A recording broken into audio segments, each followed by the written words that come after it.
Заявление вице-президента США Камалы Харрис к армяно-американскому сообществу. Я передаю вам свои наилучшие пожелания в этот день, когда вы празднуете День независимости Армении, который отмечает день, когда армянский народ проголосовал за выход из состава Советского Союза, чтобы стать свободной и независимой нацией. Пока мы празднуем, мы также должны никогда не забывать о геноциде армян, когда около 1,5 миллиона армян были депортированы, убиты и загнаны в марш к смерти. Это трагедия, которая продолжает формировать идентичность армянского народа. Стойкость армяно-американской общины остается источником вдохновения в нашей коллективной американской истории. Я остаюсь приверженной идее достижения устойчивого мира между Арменией и ее соседями, основанного на уважении суверенитета, независимости и территориальной целостности. Право армян, перемещенных из Нагорного Карабаха, безопасно вернуться в свои дома является важным для восстановления достоинства армянского народа и стабильности в регионе. Я продолжу поддерживать Армению в ее усилиях по укреплению демократии и содействию стабильности в регионе. Армения и ее народ имеют богатую историю, которая вдохновляет всех нас стремиться к свободе и справедливости. Я остаюсь приверженной углублению связей между нашими народами и укреплению партнерства, которое поддерживает наши общие ценности и стремления. Вместе мы можем построить более безопасный, справедливый и свободный мир. С уважением, вице-президент Камала Харрис.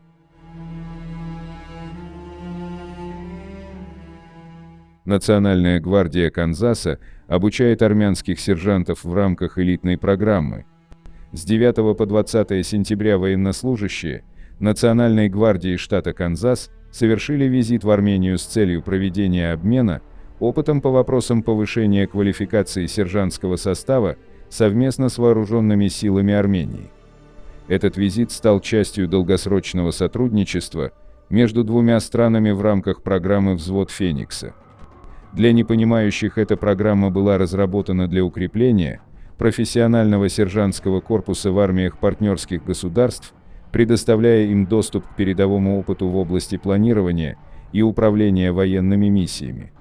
Особое внимание уделяется обучению, лидерству на уровне сержантов, что повышает эффективность управления войсками и выполнения оперативных задач в современных условиях.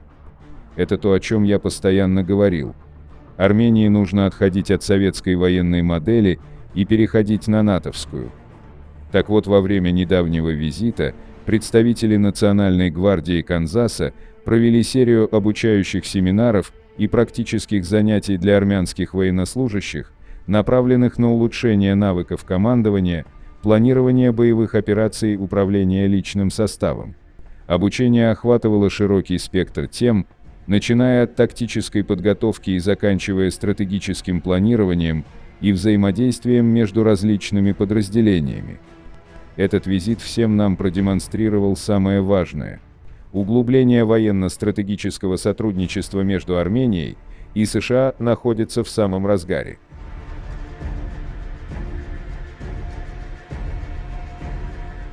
На полях 79-й сессии Генеральной Ассамблеи ООН состоялась встреча премьер-министра Армении Никола Пашиняна и президента Турции Реджепа Таyyипа Эрдогана.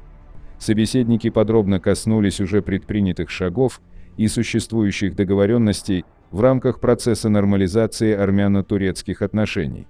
Была подчеркнута готовность продолжить процесс нормализации без предварительных условий и придать новый импульс отношениям. Стороны затронули также региональные вопросы. Премьер-министр Пашинян проинформировал президента Эрдогана о текущей ситуации в процессе урегулирования отношений между Арменией и Азербайджаном, готовности подписать соглашение об урегулировании отношений, а также об инициативе правительства Республики Армения «Перекресток мира». В конце встречи Эрдоган подарил Пашиняну свою авторскую книгу «Более справедливый мир возможен». Эрдоган на общих прениях в рамках 79-й сессии Генассамблеи ООН заявил следующее: «Мы поддерживаем мирные переговоры между Азербайджаном и Арменией и ожидаем, что в ближайшее время мы услышим добрые вести. в направлении турецко-армянского диалога мы делаем взаимные шаги. Успех мирного процесса между Азербайджаном и Арменией окажет положительное влияние на отношения между Турцией и Арменией. Отметим, что Азербайджан и Турция цинично наращивают военный потенциал, подписывая новые соглашения о военно-техническом сотрудничестве, несмотря на разговоры о мирном урегулировании. Пока весь мир наблюдает за переговорами, Баку и Анкара открыто готовятся к новым конфликтам, укрепляя свои вооруженные силы и внедряя новые технологии в совместное производство оружия. Это явная демонстрация того, что никакого реального стремления к миру с их стороны нет, лишь подготовка к дальнейшей агрессии. Минфин Азербайджана сообщает, что на расходы по обороне и безопасности в 2025 году планируется выделить 6,65 миллиарда манат.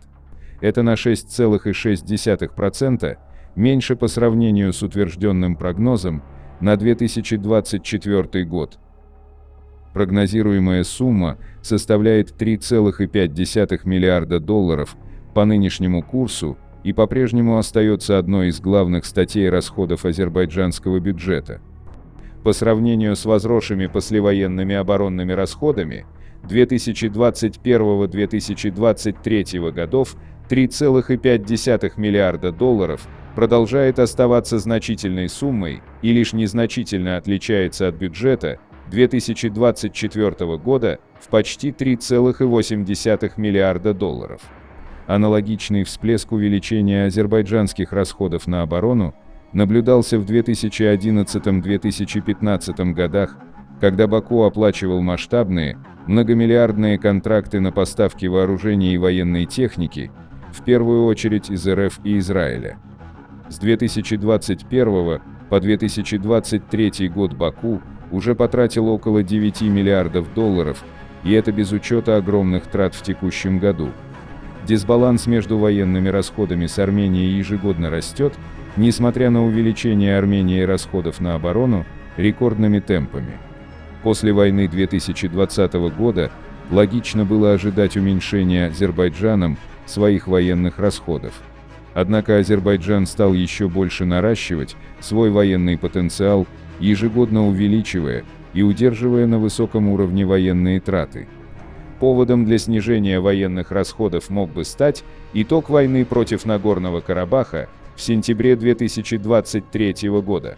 Азербайджан в результате однодневной войны и расформирования армии обороны Нагорного Карабаха заполучил огромное количество военного имущества, даже принимая во внимание факт дележа некоторой части военного имущества с российским миротворческим контингентом.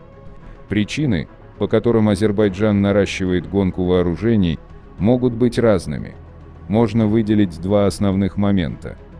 Азербайджан всеми силами и средствами будет противостоять достижению военного паритета, к чему теоретически стремится Армения. И на каждый шаг Армении по укреплению обороноспособности, которая требует вложения значительных средств, будет отвечать как минимум симметрично.